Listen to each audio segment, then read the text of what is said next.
ശനിയാഴ്ച പുനലൂരിലെയും പരിസര പ്രദേശങ്ങളിലെയും തെരുവോരങ്ങളും ഗ്രാമീണ വീഥികളും ഉണ്ണിക്കണ്ണന്മാരും ഗോപികമാരും ഓടിക്കളിക്കുന്ന അമ്പാടിയായി മാറുകയായിരുന്നു.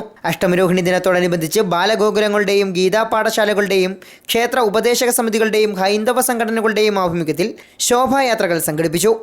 പുനലൂരിൽ നടന്ന ശോഭായാത്രയിൽ മുത്തുകുടകൾ, അലങ്കരിച്ച വാഹനങ്ങൾ, ഉണ്ണിക്കണ്ണൻ്റെയും ഗോപികമാരുടെയും വേഷമണിഞ്ഞ ബാലികാ ബാലന്മാർ തുടങ്ങിയവ മികവേകി. പുനലൂർ തൂക്കുപാലത്തിനു മുന്നിൽ നിന്ന് ആരംഭിച്ച ശോഭായാത്ര നഗരത്തെ പ്രദക്ഷിണം ചെയ്ത് പുതിയിടത്ത് ശ്രീകൃഷ്ണസ്വാമി ക്ഷേത്രത്തിൽ സമാപിച്ചു.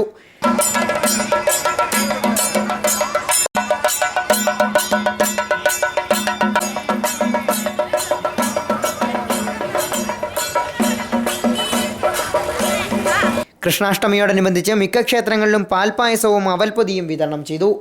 ഇളമ്പൽ ശ്രീമഹാദേവ ക്ഷേത്രത്തിൽ ശോഭായാത്രയ്ക്ക് ശേഷം ശ്രീകൃഷ്ണൻ്റെയും കുചേലൻ്റെയും ഉറിയടി കാണികൾക്ക് രസകരമായി.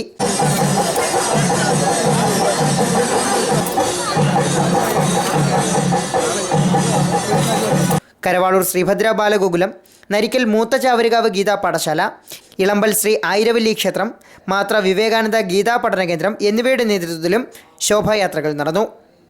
ലൈവ് വാർത്ത, പുനലൂർ.